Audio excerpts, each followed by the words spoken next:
A paz do Senhor, seja bem-vindo ao canal Recalculando a Rota.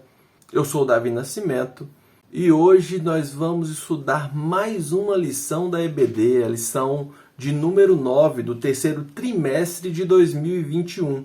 Temos aprendido bastante com essa revista que vem falando de como vencer batalhas e dificuldades do dia a dia.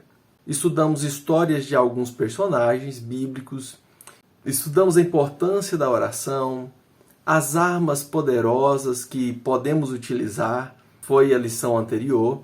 Estudamos também a importância do Espírito Santo nos auxiliando. E hoje, a lição de número 9, nós vamos aprender sobre a suficiência de Cristo em meio às dificuldades. Antes de iniciarmos a nossa aula, eu gostaria de te convidar a se inscrever no nosso canal, você que ainda não é inscrito. Você que já é inscrito, deixa o seu like aí, o seu joinha, aperta no joinha que aparece aqui embaixo. Todas as semanas estamos aqui para ministrar a lição da EBD com um prazo de antecedência, para que você que é professor ou simplesmente você que gosta da EBD possa acessar esse conteúdo e ele possa te ajudar de alguma forma. Os slides que são utilizados na aula, eles ficam disponíveis aqui. No primeiro comentário vai estar o link de acesso do Google Drive para você acessar, ok? Então vamos para a nossa lição, a suficiência de Cristo em meio às dificuldades. O nosso texto áureo está em Filipenses, na carta do apóstolo Paulo à igreja da cidade de Filipos, aos Filipenses, capítulo 4, verso 13, que nos diz assim: posso todas as coisas naquele que me fortalece.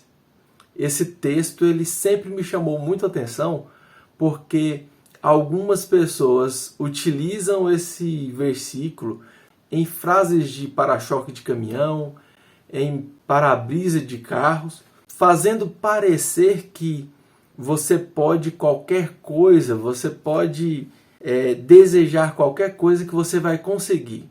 E quando a gente olha o contexto, basta ler os versículos anteriores para a gente entender que o apóstolo Paulo não estava falando de um superpoder para conseguir qualquer coisa, para conseguir coisas mirabolantes, coisas impossíveis. E nós vamos ver isso nessa lição. A verdade aplicada diz que em Cristo somos fortalecidos e capacitados a vencer as adversidades do tempo presente. Os objetivos são 3. Ensinar a realidade dos momentos difíceis, destacar a percepção de Paulo ante as adversidades, mostrar que Cristo é suficiente em nossas vidas. Então, nós vamos aprender, como diz a verdade aplicada, nós vamos aprender como Cristo nos fortalece, como ser fortalecidos em Cristo, como ser capacitados para vencer os dias difíceis. Como a lição vem falando de vencer batalhas e adversidades, nós vamos aprender aqui com o apóstolo Paulo que é Cristo quem nos capacita, que é Cristo quem nos fortalece. O texto de referência se encontra na carta aos Filipenses, capítulo 4, e nós vamos ler do verso 10 ao 13, que fala assim: ora, muito me regozijei no Senhor, por finalmente reviver a vossa lembrança de mim, pois já vos tinhais lembrado, mas não tinhais tido oportunidade. Ou seja, vocês se lembraram de mim. Eu sei que vocês já haviam lembrado de mim, mas não havia tido oportunidade. Oportunidade, no caso aqui, é de uma oferta que esses irmãos enviam a Paulo. Não digo isto como por necessidade, porque já aprendi a contentar-me com o que tenho. Sei estar abatido e sei também ter abundância. E em todas as coisas estou instruído, tanto a ter fartura como a ter fome, tanto a ter abundância como padecer necessidade. Posso todas as coisas naquele que me fortalece. Algumas traduções vai dizer, posso todas as coisas em Cristo que me fortalece. Então, o fortalecer, o poder todas as coisas, o Paulo diz, logo no versículo anterior, se a gente voltar ao versículo anterior, a gente vai perceber que o poder todas as coisas é saber estar abatido. É saber ter abundância também. É saber ter fartura e também saber ter pouco. É saber estar de barriga cheia e saber estar de barriga vazia. Ter fome. O apóstolo Paulo passou por dias difíceis, por momentos difíceis. Ele como um missionário, porque o apóstolo é essa pessoa que sai enviada por alguém. No caso, Jesus enviou os seus discípulos como apóstolos, como enviados para uma missão.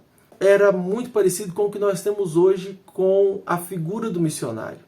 Imagine alguém que sai de cidade em cidade pregando, sem uma igreja para o ajudar, para o sustentar.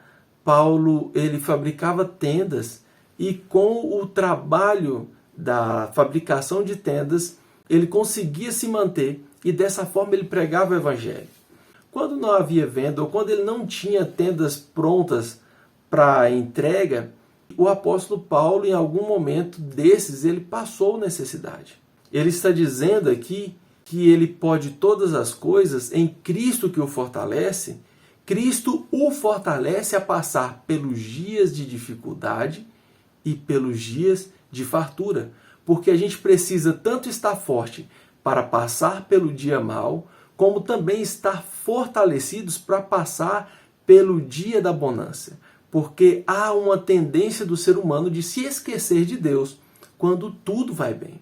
Quando tudo vai bem, o ser humano tem uma tendência de se esquecer do Criador, porque ele não tem mais tantos motivos para orar, ele não tem motivos para se ajoelhar e pedir nada, porque ele tem o suficiente para passar por aqueles dias, por aquele período. Então, o Paulo, ele tanto sabia passar pela dificuldade, como ele também sabia passar pelo período de fartura. E ele fala que é Cristo quem o fortalece. Quando a gente olha para a carta aos Filipenses, nós precisamos lembrar de algumas coisas.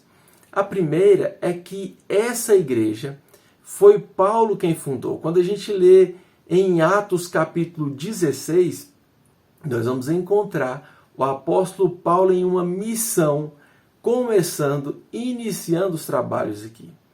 Nós precisamos também lembrar que pelo menos uma vez o apóstolo Paulo, visitou esses irmãos. Está relatado no livro de Atos, no capítulo 20. Outra coisa que é interessante quando a gente olha para a carta aos Filipenses é o contexto em que essa carta foi escrita. O Paulo está preso, e está preso por pregar o evangelho. E ele escreve uma carta de gratidão aos irmãos. A igreja está sendo perseguida pelo Império Romano. Ele escreve uma carta para encorajar esses irmãos. Agora imagine alguém que está preso, encorajar quem está desfrutando da sua liberdade. O Paulo tinha de tudo para estar murmurando, mas ele está encorajando esses irmãos. Ele está falando para esses irmãos se alegrar. O Paulo, por diversas vezes durante essa carta, ele fala para esses irmãos: meus irmãos, alegrem-se no Senhor. Não desanimem. Diante das perseguições, vocês permaneçam firmes, permaneçam alegres. Mais uma vez eu vos digo, alegrem-se no Senhor. Outra coisa que precisamos entender quando lemos essa carta é que nos dias de hoje nós estamos acostumados com um sistema penitenciário onde o preso ele tem que ter refeições diárias, há um nutricionista que vai preparar esse cardápio, avaliar o que tem que ser feito, qual tipo de alimentação o preso precisa ingerir. Mas nesse período aqui não havia essa preocupação. Então, muitos dos presos, na maior parte dos casos, ele tinha que se virar para comer. O Estado não tinha uma preocupação de dar o alimento àquele indivíduo. É muito provável que o Paulo passou por fome nesse período aqui da prisão.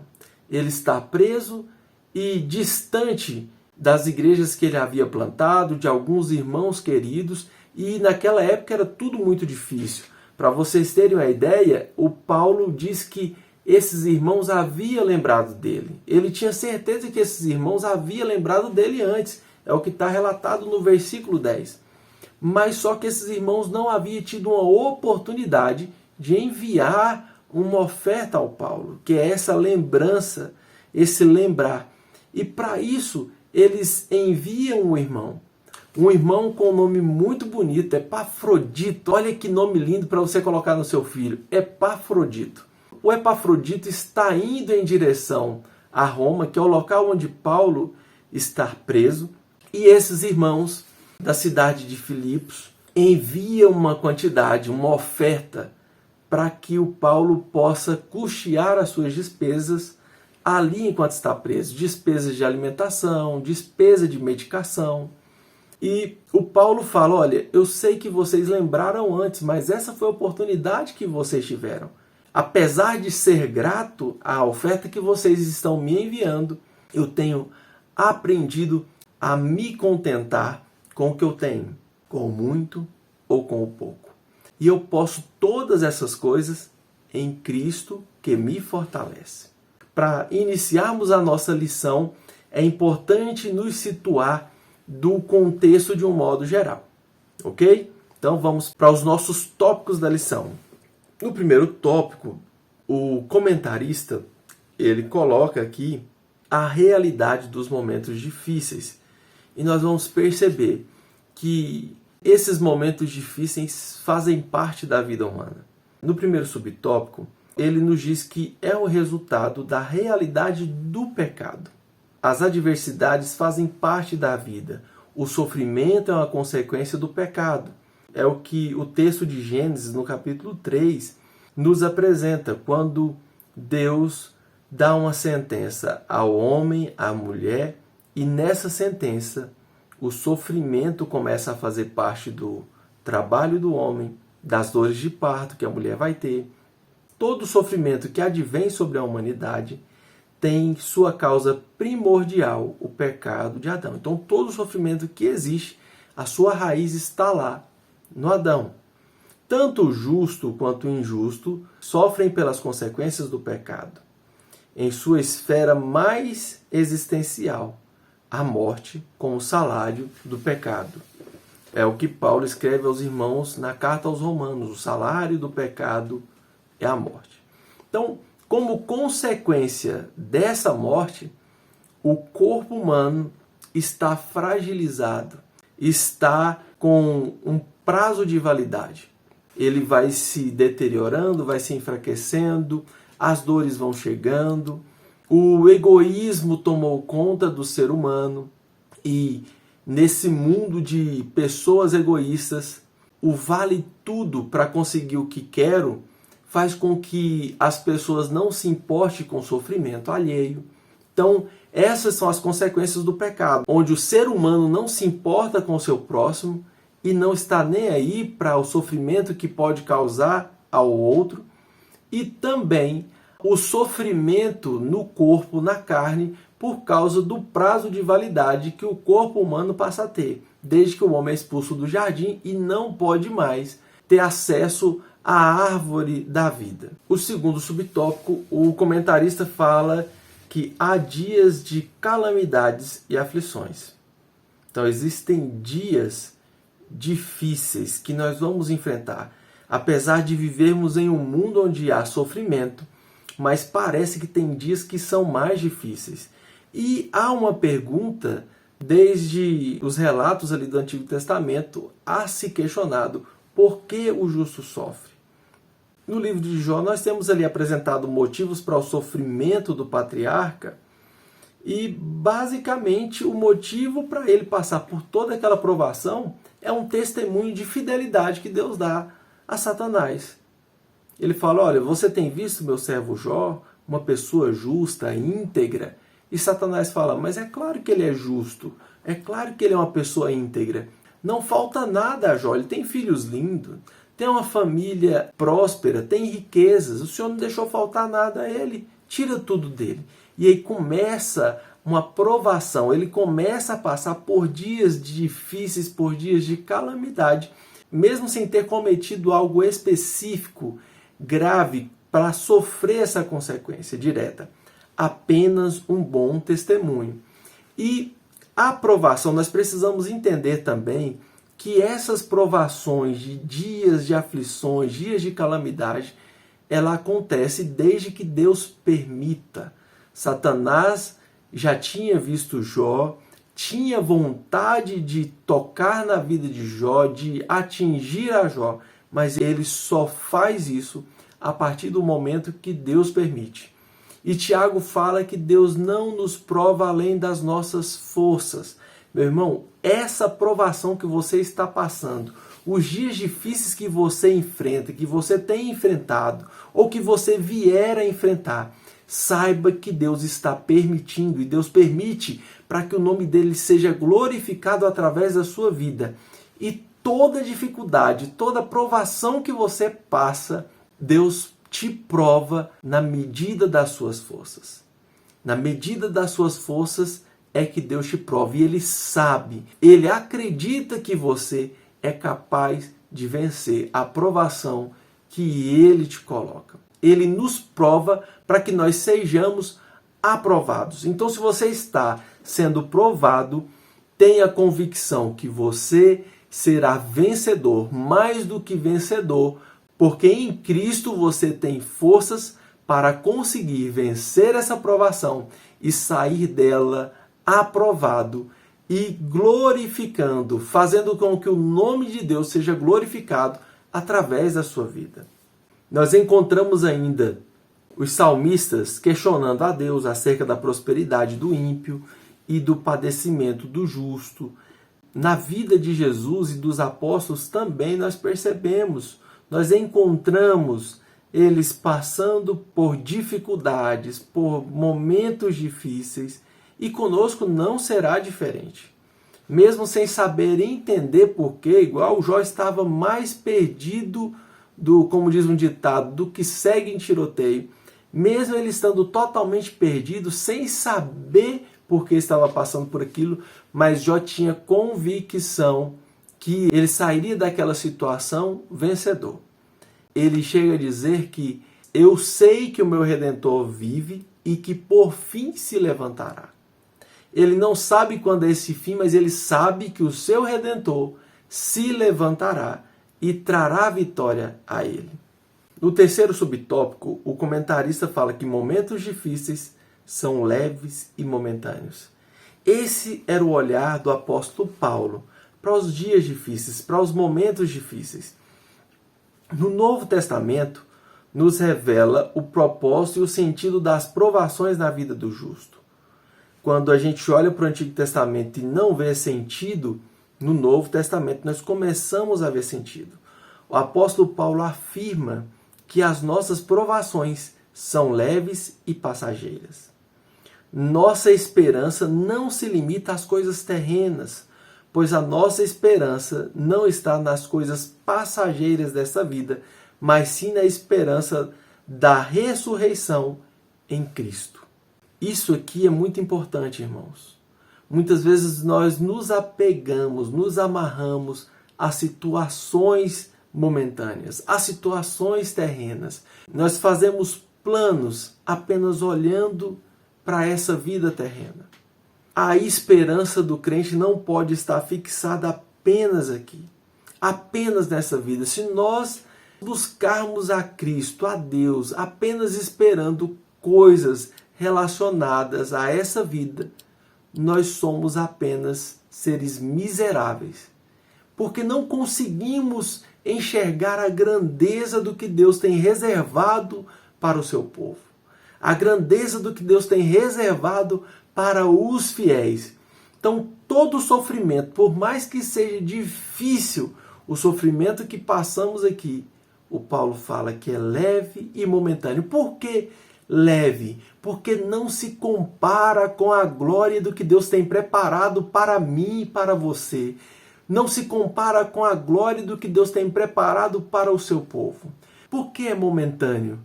porque nós estamos caminhando para uma eternidade. Isso que passamos aqui é só uma fração de tempo. E nós ainda temos o Consolador que está conosco. Nós somos fortalecidos em Cristo Jesus para passarmos por esses dias que são momentâneos, que é uma fração de tempo diante da eternidade que nos espera. Paulo e a igreja em Filipos. No primeiro subtópico, nós encontramos um início com variedades e contrastes. O Paulo passou por diversas situações enquanto estava naquela cidade pregando. E nós podemos aprender alguma coisa com essa passagem dele que está relatada no capítulo 16 de Atos. A evangelização de Filipos é caracterizada por 4 cenas. A conversão de Lídia, que passa a abrigar a igreja, que é uma das pioneiras ali, a expulsão do demônio de adivinhação, e por causa dessa expulsão de demônio, os apóstolos Paulo e Silas são presos, a gente vê conversão, a gente vê libertação e a perseguição. Ao mesmo tempo, eles estavam fazendo coisas boas, eles estavam anunciando o evangelho, estavam levando libertação, mas eles encontram a resistência e vão presos. Só que enquanto estão presos, eles cantam, a prisão é quebrada, há um terremoto, eles são libertados. E por causa dessa situação, do que acontece ali, o carcereiro tem um encontro pessoal com Cristo. Mais uma alma é alcançada. Se eles olhassem apenas para a prisão e perdessem a esperança por causa daquela situação em que se encontravam, eles não teriam alcançado aquela vida, a vida do carcereiro e toda a família daquele homem. O quarto momento que caracteriza a passagem de Paulo ali naquela cidade é a vindicação junto às autoridades. O Paulo era cidadão romano. Ele era judeu, mas um judeu que nasceu em um território romano, em um território dominado por Roma, e ele tem um título de cidadão romano e ele não poderia ser preso sem antes ter um julgamento devido. E quando ele vai diante às autoridades novamente, porque a cadeia já havia ido ao chão praticamente, não havia condição de colocá-los de novo ali, ele se apresenta como cidadão romano. E como cidadão romano, há um pedido de desculpa formal pelas autoridades, ele reivindica um direito de poder se comunicar, se expressar diante de todo o público. Ele fala, olha, vocês nos prenderam diante de todo o povo, então eu preciso ter um momento de retratação diante de todo o povo. E foi uma oportunidade para ele anunciar o Cristo ressurreto para uma quantidade maior ainda de pessoas. A partir desse momento aqui, o comentarista nos coloca o seguinte: somos nós que qualificamos as experiências da vida. Somos nós que transformamos momentos de dificuldades em aprendizado ou em momentos de murmuração e desespero. Diante de uma prisão, qualquer pessoa poderia murmurar, poderia desesperar, mas o apóstolo Paulo, ele transforma aquilo em uma oportunidade para anunciar o reino de Deus, para anunciar o Cristo que tem poder para redimir pecados, para perdoar pecados e para aproximar o homem do seu Criador. Nós vamos ver que até nesse momento, em um momento posterior, que é bem posterior, que Paulo já está lá em Roma, que ele está escrevendo essa carta, ele coloca aquela condição de estar preso como uma oportunidade de pregar o Evangelho. Pessoas ali foram alcançadas por causa da prisão de Paulo, por causa da condição de Paulo estar preso. Ainda no segundo tópico, nessa relação de Paulo com a igreja, o comentarista nos chama a atenção para o subtópico 2.2. O contexto da carta aos Filipenses. Como foi dito na introdução, o apóstolo Paulo está preso quando escreve essa carta. Paulo interpreta os eventos acontecidos a ele como sua prisão, como algo positivo. Ele percebe um propósito maior na sua aflição. Ele não olha para aquela situação apenas com olhares mais curtos, ele consegue enxergar além. Tudo que ele passa, ele consegue ver um propósito em tudo que ele passa. A propagação do Evangelho. Ele percebe um propósito maior na sua aflição. Esse propósito é a propagação do Evangelho. Nossas aflições podem ser um meio para que pessoas venham ao conhecimento do Filho de Deus. O Paulo era mestre em fazer desses momentos adversos uma oportunidade para falar do amor de Deus, para pregar o Evangelho. Quando a cadeia se quebra, enquanto ele está cantando com Silas ali na prisão, que o carcereiro está a ponto de tirar a sua vida, ele aproveita aquele momento para pregar o Evangelho. Quando as autoridades tentam fazer com que ele só se cale e fazem um pedido de desculpas em um ambiente com poucas pessoas, ele faz com que essa situação que eles passaram se torne uma oportunidade para eles anunciar o Evangelho para um número maior de pessoas. E o Paulo está utilizando a sua prisão, os lugares onde ele passa, como uma oportunidade de anunciar o Evangelho. Nós precisamos aprender com o Paulo, irmão. Quantos momentos, não só momentos difíceis, nós perdemos várias oportunidades de falar do amor de Deus para pessoas que estão à nossa volta. Quando comemoramos, quando temos vitórias, quando estamos passando por dias difíceis, por situações complicadas, é o momento de nós expressarmos a nossa fé. Você pode até dizer, mas Davi, como que eu vou expressar algo? Como eu vou chamar a atenção de alguém, sendo que eu estou passando por algo difícil? Como eu vou falar do amor de Deus? Como eu vou falar de evangelho num momento de dificuldade? Meu irmão, muitas outras pessoas estão passando por um momento parecido com o seu. Às vezes você está passando por um problema de saúde, tem que ir no médico, tem que fazer exames, está enfrentando uma batalha contra alguma doença. Só que você tem esperança. Você tem esperança que o que você passa aqui, ele é momentâneo. É momentâneo porque, independente do tempo que vivemos aqui, quem vive 100 anos diante de uma eternidade é nada. É nada. 100 anos é muito pouco diante de uma eternidade. Só que existem pessoas que não têm esperança. E essas pessoas, para elas é apenas sofrimento. E o que vai aguardar ela na eternidade também é sofrimento. E você tem a oportunidade de apresentar esperança a essas pessoas. Elas podem olhar para você e encontrar esperança. Elas podem olhar para você e falar, há algo diferente nessa pessoa. E você tem a oportunidade de apresentar Cristo. Você tem a oportunidade de apresentar o ungido de Deus que se esvaziou da sua glória para que nós fôssemos aproximados, reconciliados com Deus, nos dando a esperança de passarmos a eternidade reinando com Deus, vivendo a eternidade com Deus. Então nós precisamos, assim como o apóstolo Paulo, utilizar as situações em que enfrentamos, os momentos que passamos como uma oportunidade de anunciar o Evangelho do nosso Senhor Jesus Cristo.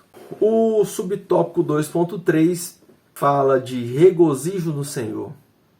É até estranho para a nossa realidade entender como o apóstolo Paulo conclama aquele povo para se alegrar.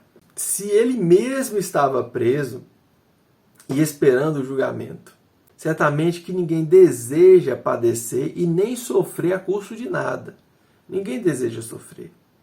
Mas o que chama a atenção é que o apóstolo Paulo conseguia entender que aquele sofrimento servia para um propósito muito maior do que ele mesmo. A vida do Paulo não importava. O que importava era o propósito que ele tinha a cumprir. Até porque o sofrimento, como falamos antes, era leve e momentâneo. Em uma sociedade onde só se pensa em si mesmo, em prosperidade financeira, em triunfar, a mensagem do Evangelho é escândalo. Quando você fala em renúncia, aparentemente as pessoas não conseguem entender, é escandaloso. Porque nós vivemos em uma sociedade, e não é só agora, o ser humano desde a queda ele se torna egoísta. Ele passa a ser individualista. E nesse meio de seres humanos individualistas, egoístas, amantes de si mesmo, quando a gente fala em renúncia, é loucura. As pessoas não conseguem entender. E aí você pode pensar, mas Davi, então para que eu vou falar alguma coisa para essas pessoas que não conseguem entender? O Espírito Santo é quem convence o homem do pecado e do juízo. Aprendemos isso há 2 ou 3 lições anteriores. Se não me falha a memória, acho que 3. Né? Armaduras, vida de oração, Espírito Santo. Isso, há 3 lições anteriores. Então precisamos aprender com o apóstolo Paulo que mesmo diante de uma situação difícil, mesmo diante de cadeias, como era o caso que ele estava enfrentando, nós precisamos regozijar no Senhor. Porque a nossa alegria não está no que nós conseguimos conquistar nessa terra. Não está em conquistas materiais, em honra que nos é atribuída aqui por outros seres humanos. A nossa alegria, a nossa esperança está no Senhor. O apóstolo Paulo chama aqueles irmãos para se regozijarem no Senhor. E eu faço esse convite a você nesse momento, meu querido irmão. Se há algo que está tirando a sua paz, que você acha que é muito difícil de suportar, olhe para o exemplo do apóstolo Paulo. Alguém que estava preso por pregar o Evangelho. Alguém que aproveitou desse momento para pregar o Evangelho aos outros que estava preso. Aos guardas, Paulo chega a dizer que por causa da sua prisão, o pessoal da guarda pretoriana, o pessoal que fazia a guarda do palácio, porque acredita-se que a prisão ela era nas proximidades do palácio. Então o guarda que fazia a segurança do imperador também trabalhava na prisão.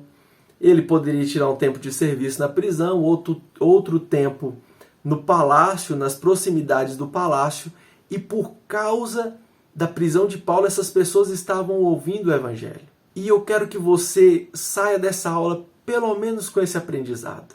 Vivemos dias de aflições, dias difíceis.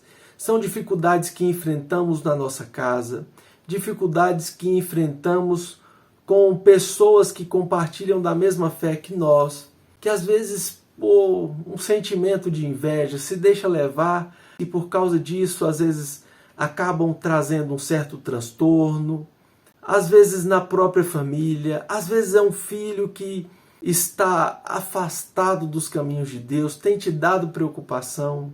Assim como Paulo recomendou a esses irmãos, eu recomendo a você, alegre-se no Senhor, entregue as suas ansiedades, as suas preocupações diante do Senhor Jesus. Leve os seus pedidos diante do nosso Deus, diante do nosso Pai, e tenha a convicção que o nosso Deus é fiel. E Ele trará provisão, Ele trará conforto e consolo ao seu coração.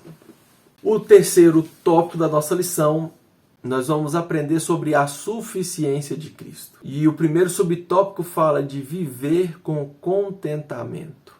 Muito diferente de ter tudo sempre, de sempre ter as coisas, o Paulo sabia que poderia faltar alguma coisa.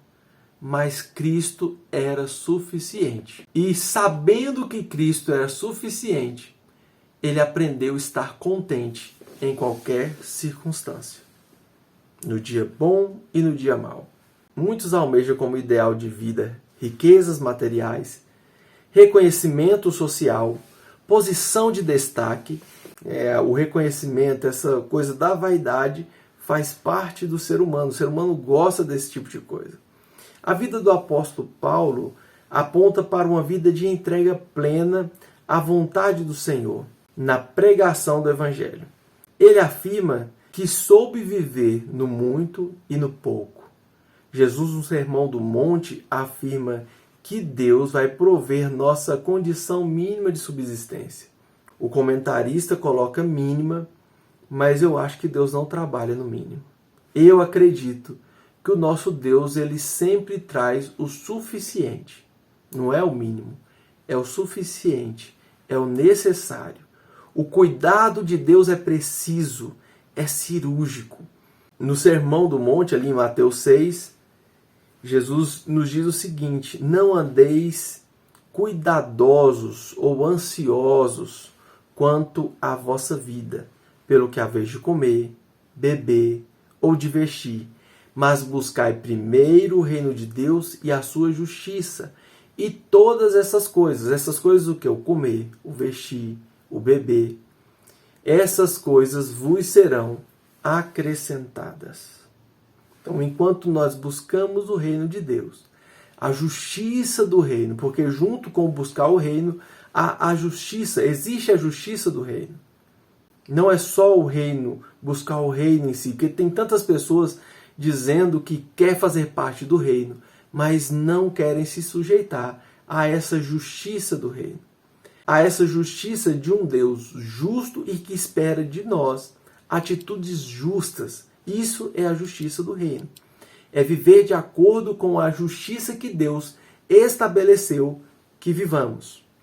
Então, à medida que buscamos o reino de Deus e a sua justiça em primeiro lugar, essas coisas, o comer, o beber e o vestir, nos são acrescentadas. Não ande preocupado, meu irmão, com as coisas que você tem que enfrentar, com o que você vai comer no dia de amanhã. Agora, se você fez uma prestação muito alta, né, do carro, comprou um carro além do que o seu salário tem condição de pagar, aí você deve se preocupar. Quando o irmão faz uma compra de algo que está além das suas condições, você não estava tão preocupado com o reino de Deus e com a justiça do reino. Viu? Tem um tom de brincadeira aqui, mas é um fato. Existem muitas pessoas que perdem o sono, mete os pés pela mão, faz coisa errada que eu falo assim, precipitada, né? Com aquela preocupação que o autor começa colocando de riquezas materiais, de reconhecimento. E às vezes você faz um negócio para que as outras pessoas olhem e falem, olha o tanto que fulano está importante, agora fulano está importante porque comprou um carro tal, porque está usando roupa da marca tal. E aí você mete os pés pelas mãos e daqui a pouco você está com o limite do cartão estourado, recebendo ligação do banco constantemente, cobrança atrás de cobrança. E aí não adianta falar assim, mas buscar o reino e será acrescentada. Está falando de cuidado essencial e para quem busca o reino de Deus. Quem está muito preocupado com coisas materiais acaba se deixando levar pela ganância e fazendo coisas das quais está tentando a Deus. Tentando fazer barganhas com Deus, coisas que Deus não aceita. Com Deus não se barganha. É claro que nós somos tentados constantemente, vivemos em um mundo consumista e às vezes você, meu irmão, já fez alguma besteira desse jeito. Eu confesso que já fiz, já me precipitei, não coisas assim a longo prazo, mas às vezes eu compro algum equipamento e daqui a passa um tempo eu falo, gente, tem 2 anos que eu comprei esse negócio e usei uma vez, 2 vezes, está perdido aqui. Né? Só dando um exemplo que a gente age por impulso, está todo mundo sujeito a agir por impulso. Mas se você acaba percebendo que faz isso com muita frequência, procure ajuda, procure o seu pastor, converse com ele, isso é muito sério. Para quem não sabe, eu sou psicólogo e existem muitas pessoas fazendo uma burrada atrás da outra. A família não consegue andar, não consegue prosperar porque existe alguém ali que tem uma posição de responsabilidade e que não age com responsabilidade. Então, se você tem esse tipo de dificuldade, procure ajuda. Viu, meu irmão? O cuidado de Deus, como o comentarista diz aqui, ele fala que é no mínimo. Eu digo que não é o mínimo, é o necessário. Deus cuida de nós no que é necessário. Eu digo que talvez seja mínimo, os mínimos detalhes, Deus cuida.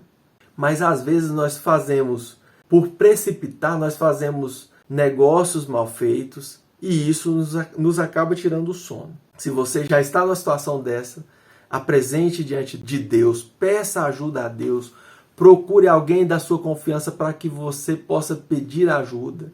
Eu nem ia falar sobre isso, mas se Deus está tocando no meu coração é porque eu acredito que essa palavra vai falar com alguém. E eu acredito que não é só uma pessoa, Deus vai falar com mais de uma pessoa. Eu trabalho, como eu disse, trabalho como psicólogo e vejo muitas pessoas entrando em situações difíceis por agir por impulso. Então nós precisamos ter contentamento. Ter contentamento é saber olhar para quando a gente tem pouco e falar, eu vou confiar e Deus há de prover. Deus há de cuidar de mim, mesmo quando tudo parece que só tem pouco. O nosso Deus, ele é capaz de multiplicar o pouco. É capaz de fazer o pouco se tornar muito. Então, confie em Deus e não se precipite. Seguindo, o subtópico 3.2, na suficiência de Cristo, nós somos fortalecidos. Em Cristo, podemos passar por dificuldades ou pela vitória. A palavra fortalecer vem do grego edínamo. Segundo o dicionário de Strong, é revestir-se de força, receber força, ser fortalecido, crescer em força. Nós não somos somente fortalecidos, mas passamos por um processo de contínuo fortalecimento no Senhor. Devemos com isso permanecer em Cristo e ser revestido pelo seu poder. Então, é Cristo quem nos fortalece. Precisamos estar sempre buscando em Cristo o fortalecimento. O nosso adversário, ele está sempre criando situações novas. Pense em alguém criativo, é Satanás, meu irmão. Ele está sempre procurando situações novas. Enquanto a gente estiver aqui, ele vai estar tentando te derrubar. Ele vai estar tentando minar a sua força, minar o seu ânimo, tentando te desanimar, tentando fazer com que você retroceda.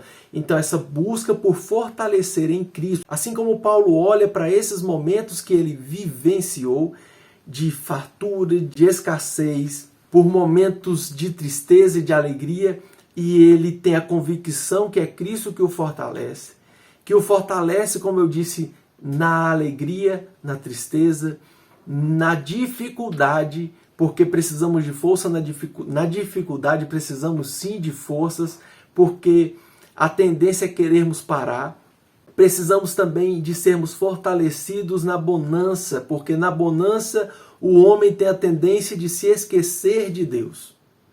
Precisamos ser fortalecidos constantemente em Cristo Jesus. Fortalecidos em Cristo e na força do seu poder. O subtópico 3.3 fala de comunhão e generosidade. Cristo era suficiente para fortalecer o apóstolo Paulo, mas é o Cristo que usa a sua igreja para cuidar daquele apóstolo que estava necessitando de cuidados. A igreja não só enviou uma oferta em dinheiro, como enviou alguém para ajudar Paulo. Aquele moço que você achou o nome bonito e vai colocar o nome de Epafrodito no seu filho, ele ficou ali com Paulo, ajudando Paulo. Ele só retorna quando ele adoece, porque a situação na prisão era uma situação insalubre, era um local insalubre, e esse moço adoece. E aí Paulo pede para que ele retorne para a sua cidade, até porque Paulo também queria mandar essa carta para esses irmãos. Então, a igreja de Filipos foi uma das comunidades que mais apoiaram financeiramente o ministério de Paulo. A igreja em Filipos era composta por irmãos que viviam o evangelho em toda a sua essência. Não era uma igreja rica, como a comunidade em Corinto. Corinto era uma cidade portuária, que o comércio era muito forte ali naquela cidade, por ser uma cidade portuária. Todo o comércio do Oriente para o Ocidente, da Europa para a Ásia, passava por Corinto. Então era uma cidade muito rica. A cidade de Filipe não era tão rica como a cidade de Corinto, mas participou economicamente na campanha do apóstolo, até mais do que a cidade de Corinto. A igreja da cidade de Filipos foi mais frequente em contribuições na vida e no ministério do apóstolo Paulo do que a igreja de Corinto, que era mais rica. Era uma igreja que vivia a comunhão baseada na generosidade. Em tempos onde o consumismo desenfreado, o egoísmo e a vaidade são incentivados pela sociedade e as mídias sociais, o Evangelho de Cristo mostra seus valores na partilha, na comunhão e na sua generosidade. É muito oportuno esse fechamento da lição, porque nós aprendemos com Paulo que somos fortalecidos em Cristo, que Cristo é suficiente para nos fortalecer. Mas Cristo usa a sua igreja para cuidar de Paulo, para enviar uma oferta, para enviar alguém para estar com ele. E nós precisamos, como servos de Deus, como discípulos de Cristo, nós precisamos estar atentos e sensíveis à voz do Espírito Santo para sermos generosos, para olhar para o necessitado, que o nosso irmão, alguém que está precisando de cuidado, possa ser acolhido, possa ser recebido, possa receber cuidado nos dias da sua dificuldade. Tem pessoas que não precisam de ajuda financeira. O que precisa é de uma atenção. O que precisa é de alguém disposto para ouvi-lo e para apresentar Jesus a essa pessoa. Nós precisamos ter um coração generoso, porque Cristo nos usa para que outras pessoas sejam fortalecidas. Somos fortalecidos em Cristo dentro da comunidade que participamos, dentro da igreja que participamos, dentro do corpo no qual fazemos parte. E dentro desse corpo, Cristo nos usa para fortalecer a vida de outros irmãos. E assim vamos caminhando até chegar o dia de encontrar com o nosso Senhor nos ares. Até o dia da volta do nosso Senhor, que é uma volta que eu creio é iminente. Ele já está às portas e nós não podemos desanimar. Nós não podemos desanimar no dia difícil, nós não podemos esquecer do nosso Senhor no dia da fartura também. Nós precisamos ter muito claro que Deus usa a sua igreja como instrumento para fortalecer o que está fraco, para levantar o que está caído. Deus conta contigo, você é instrumento do qual Deus quer usar de forma poderosa sobre essa nação, sobre essa geração. É muito bom aprendermos a palavra de Deus. É muito gratificante estar aqui com vocês, aprendendo, falando da palavra de Deus, mas nós precisamos ser praticantes. Nós precisamos ser uma igreja comprometida com o nosso propósito. E o nosso propósito é resgatar vidas através da mensagem do Evangelho. Resgatar vidas que estão caminhando em direção ao inferno. Quase todas as vezes eu falo isso, dessa situação de vidas caminhando para o inferno. Mas esse é o propósito da igreja. É para isso que fomos chamados. Não adianta estarmos sentados em cadeiras confortáveis, em bancos confortáveis, ouvindo a palavra de Deus, sendo alimentados e não sermos generosos. E não sermos ferramentas na mão do nosso Senhor Jesus para fortalecer os que estão fracos. Meu irmão, muito obrigado por você ter ficado aqui até esse momento. Que Deus te abençoe e te dê uma semana abençoada. Que Ele possa resplandecer o seu rosto sobre ti e que te dê a paz. Que você possa encontrar contentamento em tudo que você viver, em tudo que você passar. Um abraço.